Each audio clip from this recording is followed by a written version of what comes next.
Hello, Killatia here. At first I was going to do a review of Resident Evil 5, which is a fun game, but due to delays from computer problems and the hyper dying down, I decided to do a review of a unheard of fighter game on 360 called Battle Fantasia. Now, Battle Fantasia was made by the same people that did the Guilty Gear series, so you can obviously expect a pretty good fighting game from this. There are only 12 playable characters in this game, which are kind of small for today's standards, but there is a lot of variety between them, from both fighting styles and character design. For example, there is a magical bunny, where that wears a hat, a girl that is controlled by a talking staff, a kid who fights with a hyperactive chainsaw, and his brother, who transforms into a Power Ranger parody in the story mode. Go Power Rangers! Mighty Morphin Power Rangers!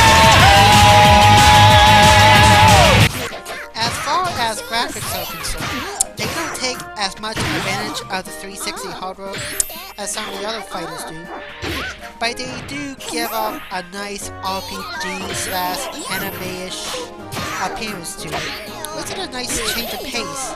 The sound effects is also the same, giving up an RPG/anime-ish appearance, especially considering all the voice acting is done in 100% Japanese, none of it in English.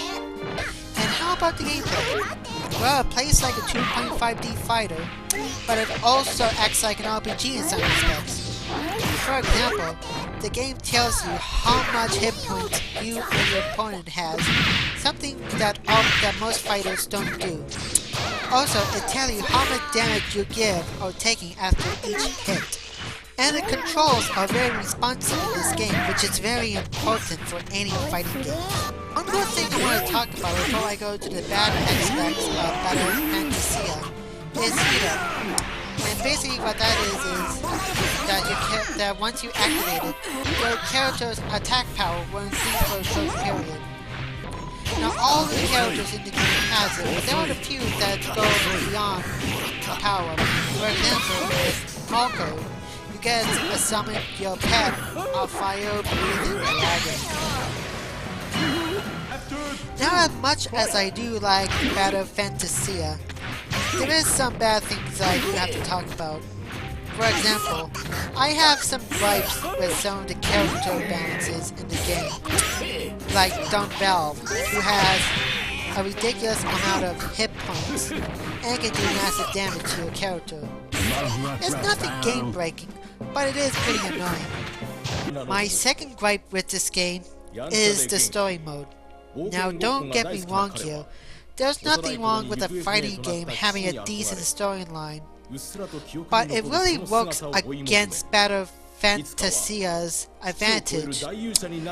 For example, each character's introduction lasts well over a minute, and after that, there are about 5 to 6 minutes of talking in pure Japanese before you actually get into the fighting. And once you're done, another 5 to 6 minutes of talking before you go to your next fighting round. Now I understand that it imitates some of the RPG aspects, but really, I could have really done without it.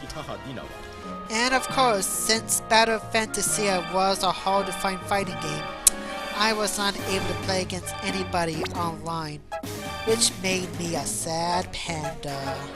If you're willing to look past the game's anime-ish RPG look, questionable character balance, and an unnecessarily long storyline, you'll find an excellent fighting worthy of your money. I have to reiterate once again that this game is hard to find, so you may have to call your local game store to see if they have Battle Fantasia. Overall, I give this game a solid C.